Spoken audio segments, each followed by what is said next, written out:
Hello! Magandang araw! Welcome sa bago nating video dito sa Math and English TV.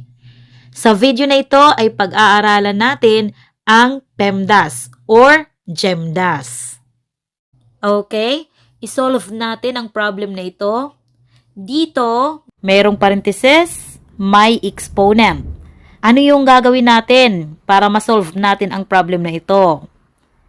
I-apply natin dito yung PEMDAS. Di ba?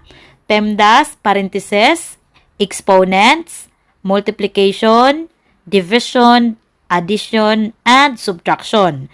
So, ibig sabihin, uunahin natin ang nasa loob ng parenthesis. Ito yung uunahin nating isolve. Okay. So, ito, kopyahin natin. 5 times 3 plus, okay, itong nasa parenthesis, 12 minus 3 equals 9. 9, then itong exponent, ibig sabihin, dito siya ilalagay. Nasa 9 siya. Okay, 9 squared. Okay, so ngayon, 5 times 3 plus 9 squared. Dito, kukunin natin yung value ng 9 squared. Yung 9 squared, ang ibig sabihin niyan, ang exponent ang nagsasabi kung ilang ulit nating imumultiply itong base sa kanyang sarili. Yung 9, imumultiply natin siya sa kanyang sarili ng 2 ulit. So, ibig sabihin, 9 times 9. 9 times 9 equals 81.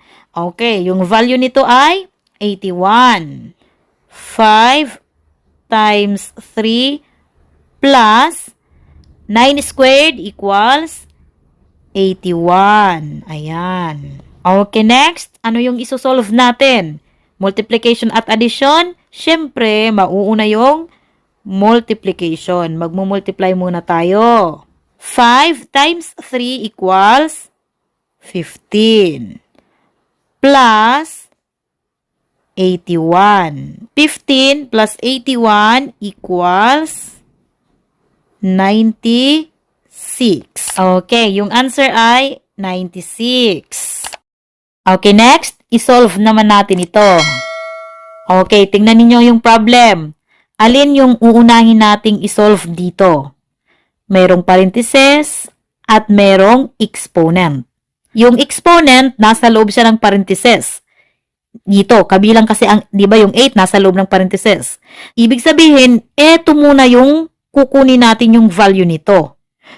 Kukunin natin ang value nito, saka natin i-divide dito. Kukunin muna natin ang value niyan. Ano ang value ng 8 squared or 8 to the second power? Ang ibig sabihin niyan ay 8 times 8. So, 8 times 8 equals 64, di ba? Okay, 64 yung 8 squared. So, dito, 64 divided by 4 minus 2 times 6. Okay, next, isosolve natin itong nasa loob ng parenthesis. I-divide natin yan. 64 divided by 4 equals 16.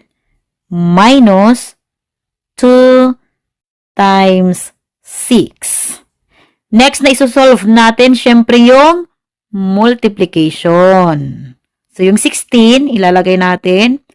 16 minus 2 times 6 equals 12. Ayan. Okay, ito na yung last. 16 minus 12 equals 4. Okay, yung answer ay 4. Last example, isolve natin yung problem na ito. Tingnan mabuti, merong parenthesis at may brackets.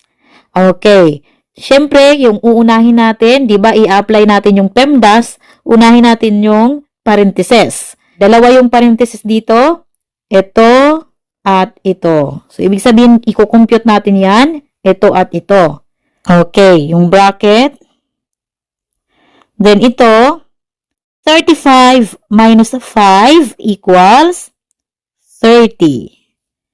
divided by, ito rin, 8 plus 7 equals 15. Dito yung bracket. Then, itong nasa labas times. Okay. Sunod, ito yung isosolve natin, yung nasa loob ng brackets. 30 divided by 15 equals 2.